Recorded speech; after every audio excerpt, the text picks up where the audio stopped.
Thank you for joining us today. My name is Bill Baker with Firestorm, and the advice today is get ready for the cold that's coming to visit us here. Get the milk and bread and the car is gassed up and everything, because it's definitely on its way. We'd like to invite you to become our friend at Facebook. You can join us and be our friend at Firestorm Solutions. You can also follow us on Twitter at Firestorm Soul. Yes, there is a hashtag, and that hashtag is Crisis Coach.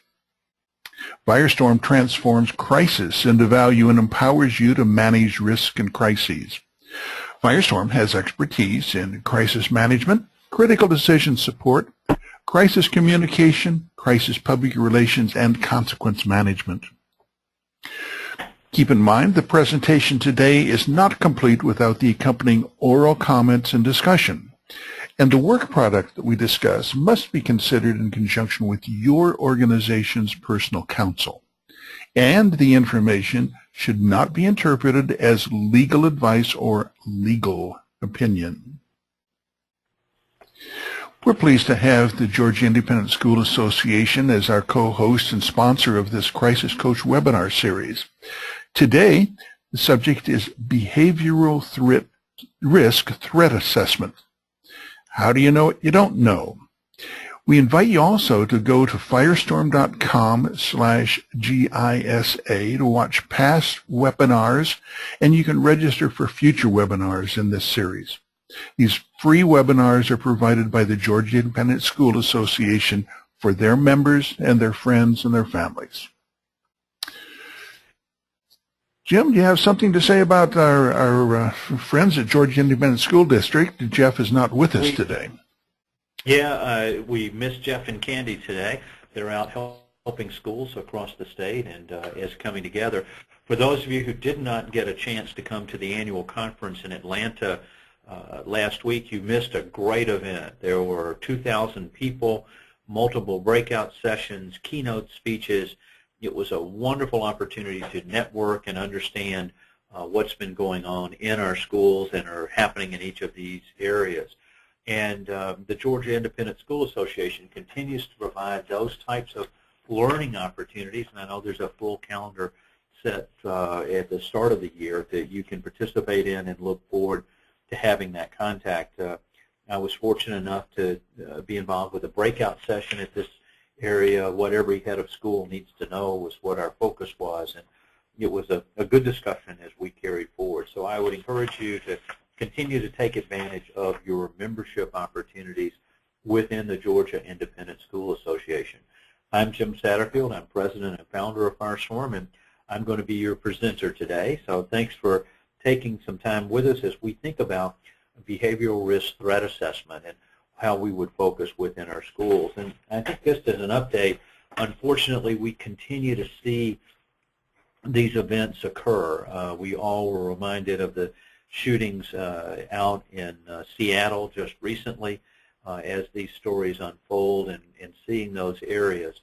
And the key element that we always want to know is, could we have identified this? Could we have taken action earlier within those areas? And it's easy to interpret that this won't happen to me, it won't happen to our school, that's not who we are, but it happens on a regular basis. I was speaking with a head of school here in Georgia at an independent school who had an event yesterday that occurred. So I don't think that any of us on the call today are immune from these types of events and carrying forward and seeing what we need to do. So when we look down the hallway and we see this student or this adult or this person entering the school, are we concerned or not? And that's what we have to determine as we go forward. So we're focused on having a behavioral risk threat assessment program within each of our schools. The threats are behind our young people, and you see them listed there, but they certainly are going to be one that would be something that we want to continually be aware of. And as we focus today, let's think about a continuum. At one end, it's something that's just a discipline problem. It's minor. You would handle it as you traditionally would in your school. At the other end of the spectrum, we have something that's a significant threat, and you're calling 911, you're getting the police involved. So those areas seem to be fairly clear-cut in terms of the actions that you would take, each end of that continuum. But it's the behaviors of concern in the middle that, as we think about a behavioral risk threat assessment program, that we really want to focus on. And we're going to divide those threats in the middle into 3 categories: guarded, elevated, and severe. And being able to determine that, we'll have different actions that we'll take with our students at each individual point. So as we talk about building a program here, from whether it's preparedness or behavioral threat risk assessment, we're looking at going through the predict, plan, perform process. Predict what the vulnerabilities and threats are, what are the impacts from those, how do we monitor, and what are the triggers for action. And that's particularly true as we talk about behaviors of concern. Being able to monitor those, recognize the signs, and to take the actions at the appropriate points become absolutely critical as we carry forward. So who are the perpetrators of violence in schools? And you see a wide range of areas. They're current students, former students, domestic partners of employees. It's some relationship where they come in and target someone within our school. And so identifying these before they come to the point of violence has been one of our keys, and that relates around warning signs. In almost every disaster, incident of school or workplace violence or active terrorism was preceded by those warning signals. And what that's going to do is to allow us to have time to respond effectively in many cases. And wherever we can, we would like to be in a position to respond before that gun comes to school, before that event is there. Now, it's not just a gun that we're talking about here. This could be a drug problem that's associated. It could be a suicide threat. It could be a bullying episode. Those are the issues that we're talking about when we talk about a behavioral threat risk assessment program. And that, in today's environment, is the standards and best practices in the marketplace to make sure that your students and your staff and your faculty are all safe at work. So you have to have a framework, and we're going to start to break this apart into a series of steps and share those with you today so that you can begin looking at what you already have, because some of these elements you have in place in your school today. Some you probably don't, and some new things are emerging, particularly around monitoring of social media, to be an indicator that these threats are starting to occur. I'll talk more about that at the very end of our conversation today. So when we think about behavioral risk and threat assessment, there are 5 elements: the awareness, the reporting, the actual impact assessment, the case management, and the monitoring. Those are the 5 elements that you need to put in place. Awareness and training are so that everybody is aware of what's coming together. The reporting would be anonymous reporting. It would be the monitoring of social media. It would be creating an environment where if something is seen, something is heard, it's immediately shared. The impact assessment could be done as informal at one level, just to determine, it's not so bad and we'll just handle it in our normal process, to doing that full behavioral screening, and that can be done either internally by members of your team, or in some extreme areas you would be involving a forensic psychologist or an outside resource that would help and be able to perform that. A case management structure, because you want to follow what's happening at each step along the way so that this child doesn't become lost in this process. If we had a problem with a 9th grader, we would continue to follow that child for the rest of the 9th grade, the 10th, the 11th, and the 12th. And so looking for other data points to see, is our trend improving, is it worsening, and carrying forward in each of those areas. So the first bullet that we talked about was awareness, and that's to understand what we should be thinking about. It's an observation that could come from really anywhere, a teacher, a student, staff member. Behaviors of concern, for example, might be bullying. It could be a change in attendance. It could be some other indicator that you might see. It could be an indicator of domestic violence at home. It could be seen in the writings of the student. There could be some rumors that are associated there. There could be some type of a threat made where this, excuse me, I had a sneeze there and couldn't, I did hopefully get away from the microphone and didn't blow you out with that sneeze area. Social media is one of the primary areas where we become aware today.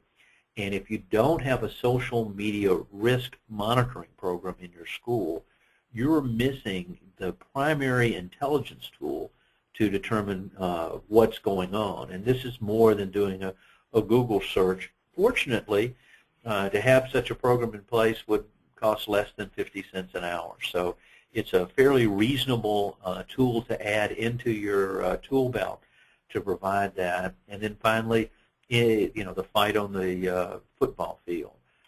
Any physical violence would be coming there. So if we think about it, we might have a student who was great, active in every single area, good grades and good involvement.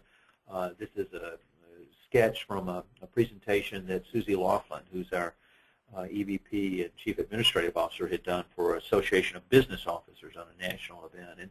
And looking at, there's not anything to worry about, but what we are beginning to look for are some warning signs that would start to come into play, the perceptions that would start to happen, and training people to be aware of what to look for and seeing that now there's been a change with that student that was very happy. Now, when we look at these types of events, we have to monitor, is this an increasing or a decreasing environment? We can think about this red ball that's at this point. This is a photograph. If you saw a photograph of a red ball, you couldn't tell if it was rising or falling. If it was a video, then you could tell, hey, wait a minute, this is increasing or it's decreasing and coming down. So that's why the monitoring becomes so very important, of looking at what's happening with this student or faculty member over a period of time and coming together. So as we understand the warning signs, now we start to see our student that was getting good grades is not getting good grades. You see some violence toward an animal as an indicator. There are many such warning signs that we would look for to determine. But now once that warning sign is seen, we have to let somebody know.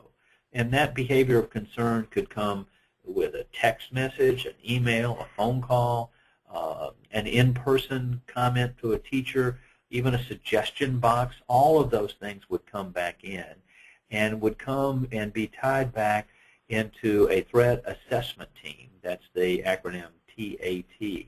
Or if you, in some groups, they're calling it a behavioral assessment team, a BAT, B-A-T, as those elements would come forward. So you have to become aware that this is happening, and we want to create an environment that it's really safe for someone to come forward and share that information. Generally, a threat assessment team or a behavioral assessment team is made up of 3 people. We're seeing a counselor in the school would be involved, someone from administration, the administrator on duty, or the vice principal, or a dean in a particular area, and then maybe someone else from the faculty, or if you have a separate security person, maybe that they're involved within it. And training them to be able to carry that information and understanding. So we've got to go from, there's a behavior of concern where somebody observes it and then reports it, and that started from the awareness level and moving on through into this area. Now the flow chart that you see here is an example of they contact an anonymous reporting line. It comes in and shares that way. By the way, we're working with the Georgia Independent School Association to create an anonymous reporting capability for all of the independent schools in the state of Georgia. You'll be hearing more about that as we get into the spring season. Look for this to be available in the late March, early April time frame. So that report would come in. Similarly, it could be a reporting of a suicide, someone that's concerned about the aspects of another individual that are, there's an element of risk associated with it, and so we need to make some determinations at that point of having an intervention and coming together. One word of caution here, we're finding in many cases that individuals that are contemplating suicide also view that suicide by cop is an acceptable option here. And so that they make a kill list and then move forward on that, and then as a result of that, they're either taken out by their own hand or by the police at the end of the event. We responded to a private school in Florida last year where there was a young man who was contemplating suicide, and then got him into counseling and found out, in fact, that he had a kill list and had to share that with the families that were involved because of those very real threats. And if you look at the actions that came out of the school in Seattle just recently, he had sent invitations to those individuals that he shot to bring them all into one spot so that he could make those particular actions to carry together. Suicide and threat of suicide, while we're concerned about the individual, is a major warning sign for us to consider. So we would do a threat assessment. Generally, there's an earlier screening that's done by the administrator on duty, and if there's an element of concern, then they would carry forward. If it was a minor one, that's where they could handle it in normal disciplinary processes. They don't need to move forward. If it is an imminent threat that they think that if there's the safety of a student involved, call 911, get immediate help, and carry forward. But immediately in that middle section, it's not minor and it's not a 911 threat. That middle ground is the behavior of concern that we're talking about when we talk about a behavioral threat risk assessment. And the process that you go through, the questions that you ask, the interviews that you would do, the interviews with the student, with the family, with the teachers, that you'd evaluate anyone involved in any way with that particular person to pull together to make that decision. There's a defined process by which you would go through to render that impact assessment associated with it. Now, you see here another graphic threat there. So you would see the administrator on duty handling those things that were generally minor, the indirect threat or the veil threat, a raised voice, something physical that might have occurred. Now you see it going to the threat assessment team if it is raised to that next level. And then clearly if it's at the immediate high risk level, we don't have any choice, but we go to calling 911 and intervening in those levels. So understanding how we deal with everything in the yellow becomes a critical area. So what we would want to do is to do an impact assessment, and a portion of that is both an investigation as well as an interview that would be involved. And you see determining where they are, look at the school records in this central repository. Were they a problem earlier in the school year? Were they a problem last year? Is this a pattern that looks like it's continuing? Is the pattern escalating? Remember the little red ball example from earlier as we would come together. Interviewing the witnesses, the teacher, other students, and parents, having the team ready to carry forward, and interview the person that's involved as we carry forward in each of those areas. So we convene the threat assessment team or the behavioral assessment team, and they would follow this BERTHA process. BERTHA is an abbreviation that stands for behavior, that's the BE, risk, that word comes in, threat from that standpoint, and then finally assessment. And if that is beyond the capabilities of your group within the organization, you would then call in subject matter experts, a psychologist, a psychiatrist, or a forensic psychologist. And a forensic psychologists can actually render an opinion that someone is a threat to themselves or another, and that and the higher levels will be an area where we're concerned about. But we're looking as we go through this, and the threat assessment team will evaluate, are they at a guarded level? We need to continue to monitor. They're at an elevated level, or they're severe that we need to maybe get this person out of the school for counseling and help and have a clearance before we let them come back into school as we come together. And going back from the National Business Officers meeting, you can again see that it comes in, it goes through the threat assessment team, the screening is done, and then as we would route the individual back out, perhaps to therapy, to some other area, and there would be ongoing monitoring. So the process is fairly straightforward. Training the threat assessment team in the ability to ask the questions and render those opinions becomes a very important aspect associated with it. And we'll talk about that training in another webinar as we carry forward, or potentially in a workshop that we'll do with the Georgia Independent School Association. So the types of threats that help you start to evaluate it, look at the different terms here: a direct threat, indirect, veiled threat, or conditional threat. And they're in escalation from the lowest at the bottom of the list to the highest. A conditional threat is, if something doesn't happen, I'm going to do something. A veiled threat just implies, but there's no explicit statement. An indirect threat is unclear, it's ambiguous. Those would be carrying forward. What we're basically going to do is this in the area of conditional, veiled, and indirect. We will definitely be doing a behavior of concern Bertha assessment on those individuals. If it's a direct threat, we may be doing that, or we may simply just be calling 911. I'm going to bring a gun tomorrow, and I'm going to shoot my science teacher, and it's clear, it's targeted, there's a time frame. The individual has the access to a gun, so that's a different type of an area as we carry forward.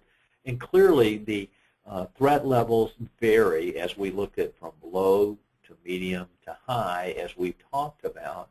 And it's this medium area that is going to take more of your time to assess what we're going to do and to carry forward in dealing with the young person. The low areas, our traditional discipline will work. Those high areas, we're getting the police involved in those. So as we think about behavioral threat risk assessment, it's that medium section that will take the most of the time for us to manage as you move through within your school in dealing with those threats. From a case management standpoint, once we've identified a behavior of concern, whatever level that we were carrying forward, then we have to have an action plan. What are we going to do now that we know and we've done this? What are the various things that we might need to look at? Could be a redirection of that young person or teacher, because this could apply to an adult in our school equally as it could to a student, would be to additional resources, to a psychologist or a psychiatrist for an evaluation. If it's a serious threat, we would be involved with law enforcement. If it's a violation of policy, drugs at school, gun at school, then there's disciplinary actions that you would certainly take. And if you have a suspension or an expulsion, then we want to establish what the reentry requirements are.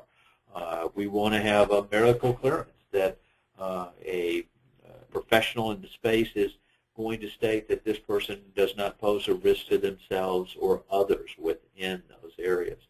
If we have a correction action plan, we'll document it, have that signed by the student, by the parents, and everyone would be involved in carrying this process forward. We have seen multiple failures in school to have an adequate case management plan in place to be able to manage this young person as the process continues to evolve. Now, monitoring says, look, we've set up a case management plan, we've done an assessment, we know that they were at some element of concern to us, That's the guarded, elevated, or severe. And so we want to maintain touch with anyone that would have access to the student, the faculty, the staff, classmates, and parents. We're going to monitor the behavior. And again, there's that term, social media. If you do not have a social media risk intelligence network set up within your school, you're limiting the critical information that you need to have to be able to manage these types of behaviors and to intervene at the appropriate point.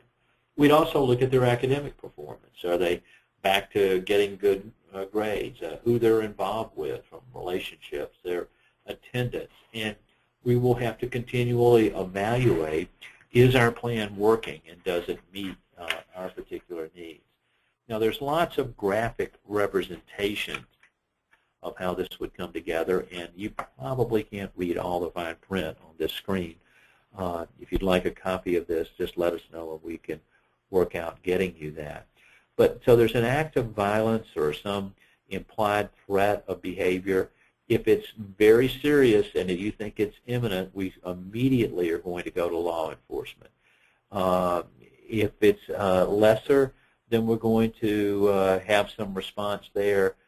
We may include at the other levels. But as it moves forward from left to right, we then move over to the administrator who conducts initial screening. If we think that there's a substantive value associated with it, we go on to the threat assessment team or the behavioral threat assessment team. And you see the coming out of each of these. If it's that low level, then normal discipline would find and be the actions that you take, or maybe it was even an unsubstantiated rumor about the individual, and so the administrator will just handle it at that level. If it comes out of the preliminary, then we would do a monitoring of the case around it. The fact that it got to the point that we had to do a threat assessment is an indicator that this young person has a problem and is a concern. And then we would, in some cases, have to refer it out to a professional, a psychologist, a psychiatrist, a forensic psychologist, to set up a treatment program and carry forward at that point in time. And then we'd have to determine what are going to be the reentry programs that we would establish within our schools. So that's the BRTHA process, the Behavioral Risk Threat Assessment process, and you've seen it as it would flow through. Obviously, the written plan, the training on how to conduct a seminar, the development of it coming together to have a composite decision is an important one for us to continue to focus on. So what's the next step? How do you implement a program in these areas? And you'll notice that we took a picture here that shows younger people.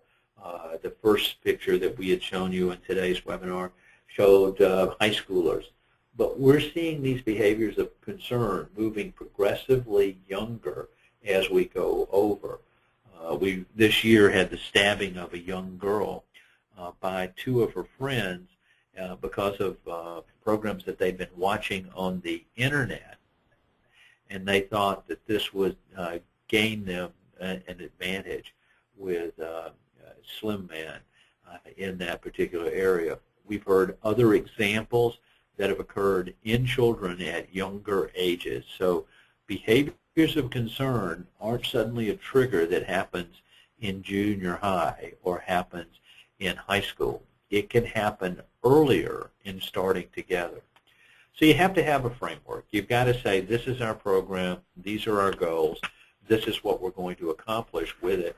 And you're going to then need to communicate that program and train everyone within the school, because this is a key asset within your school that will separate you from others in the market. So a behavioral threat assessment, we would then define roles and responsibilities for each level, appointing the team, establishing where they would meet, developing a training program for those that are involved, conduct audits, and then do the case management and monitoring reportedly, and reporting back to the board.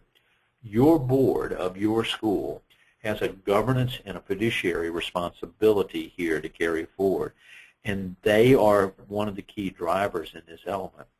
When a parent turns a child over to you, there's an expectation that at the end of the school day, they're going to get their child back in approximately the same condition that they gave you at the start of the school day.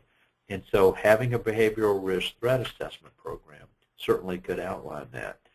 Here's an example of some of the things and resolutions that the board must in fact pass, establishing an administrator on duty program, the threat assessment team, making sure that there is training and resources available, creating policies for preventing, identifying, reporting, and responding to acts of violence, establishing procedures to help the at-risk students, promoting these elements that are associated with it as you're carrying forward. Getting your board involved and committed to this will be an important element in making sure that your program is successful and meets the goals associated with it. Getting the central repository where all the information is kept will be extremely helpful. Now, this could be kept in a database or an Excel spreadsheet. It could be kept if you're in the WinWeb, if you're a WinWeb user, there's some document areas that could be done. This could be a paper file. It could be a locked file cabinet where files are kept related to individual students as they would come together. There's always going to be a report. There's going to be a process that would be carried through.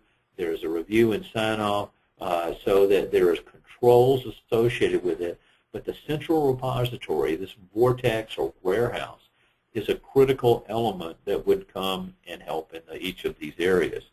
Now, as we go through, this is a situation where documentation becomes critical. The preliminary screening forms, the comprehensive ones, and you see just a partial listing of the types of things that would go forward with. And you see some of the safety measures, and a highlight out of this one, to the left of your screen is a behavioral risk assessment, student monitoring, and intervention plan.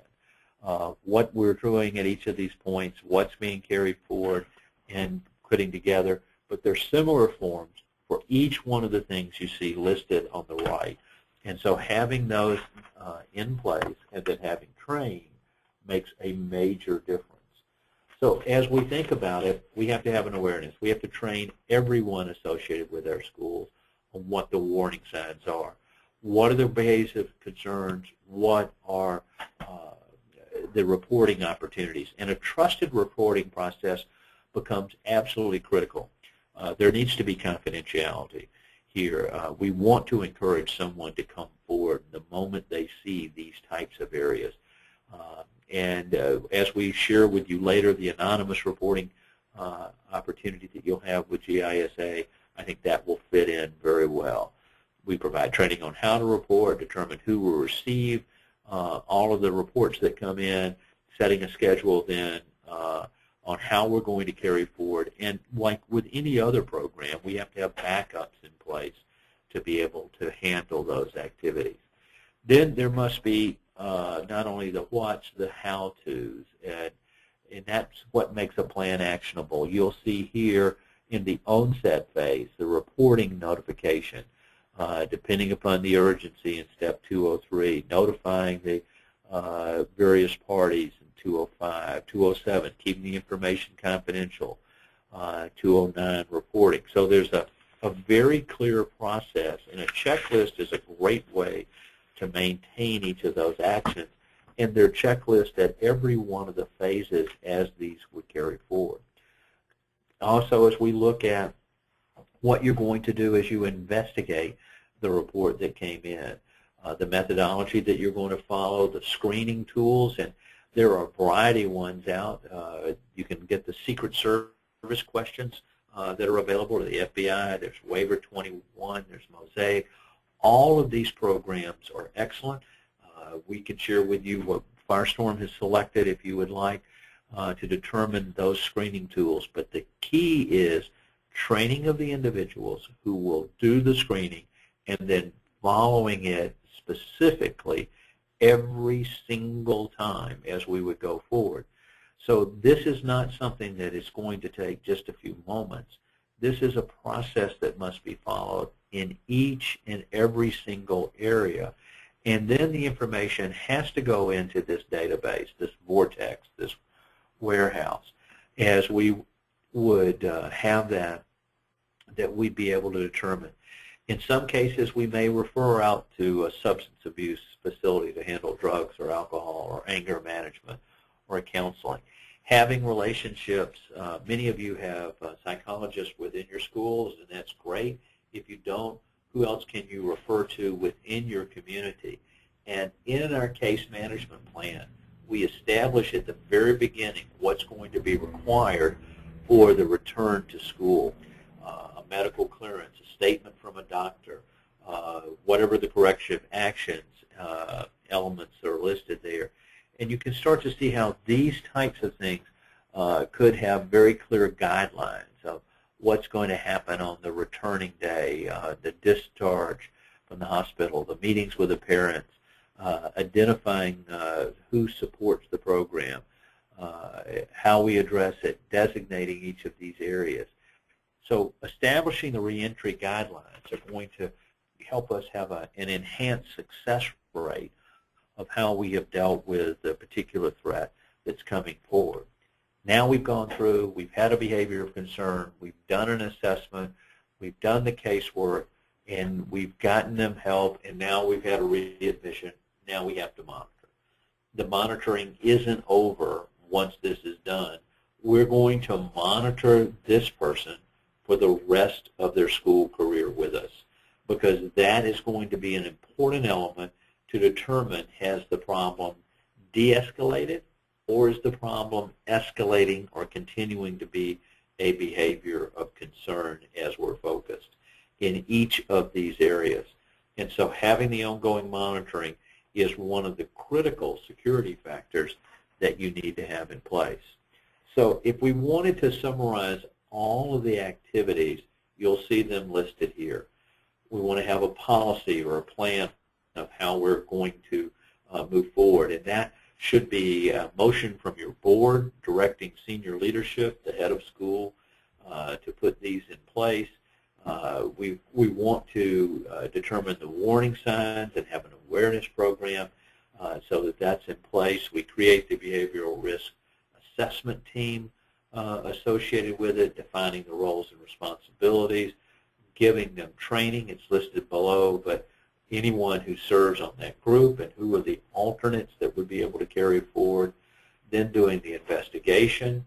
The preliminary screening could be done by whoever routinely handles those areas within your school, perhaps the administrator on duty, and if there's a concern, then moving on to a more detailed screening level, either internally or externally, and then who are those resources, the monitoring and the case management.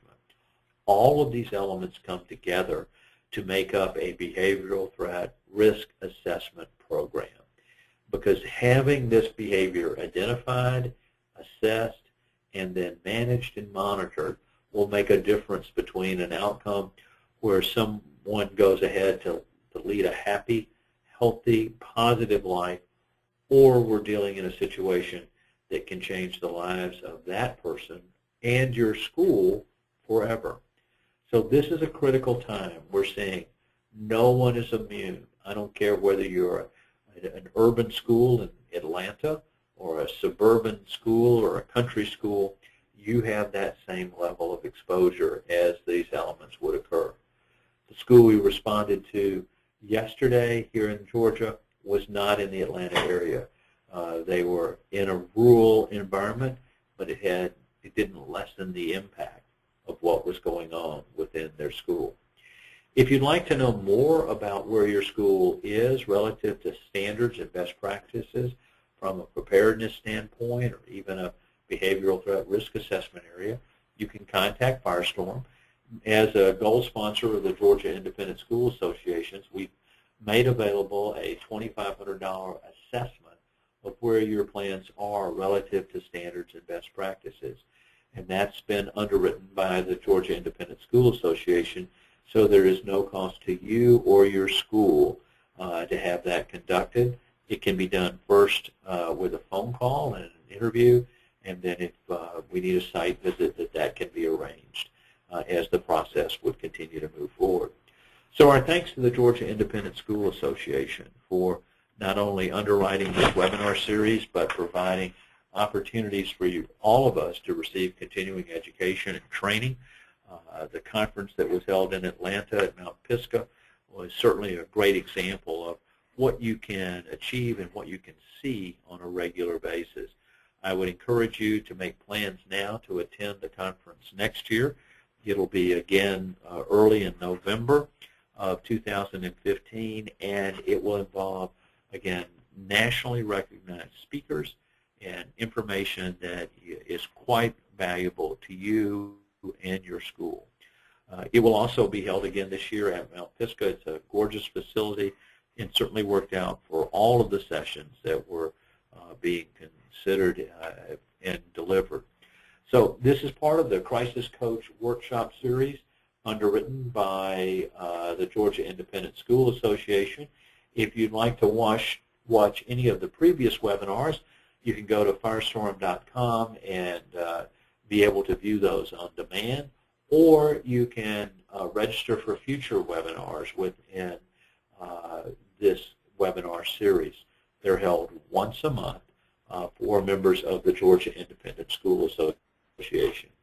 If you have questions, you can go on firestorm.com and fill out a contact form, or you can send us an email at webinars@firestorm.com, and we'll get back in touch with you. Or if you'd like, you can pick up the phone and give us a call at 800-321-2219, and we will carry forward.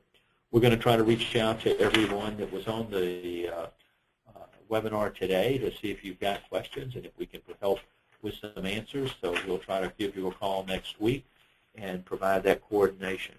If there are topics that you would like to know more about, if you'll let us know, we'll put that into the webinar series as we're laying out the editorial calendar for 2015.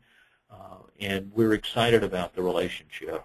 And I'd like to thank you all for what you're doing for our young people each and every day in your schools. Bill warned us at the beginning of the webinar today about the polar vortex coming in, and as we see that storm moving through and we get weathers down, temperatures down into the 20s or even below, depending on where you are in Georgia, it's going to be a little bit excitingly cool. And apparently this has been an altered pattern that could run for a couple of weeks. So I don't think that just as we get to Thanksgiving, it might suddenly improve. We'll give you updates as we continue to see them. And thank you again for spending some time with us today and looking at behaviors of concern, and particularly at a behavioral risk threat assessment program that'll make a difference in your school. Have a great day, everyone. Until next month, it's Jim Satterfield from Firestorm. Have a great day. Goodbye.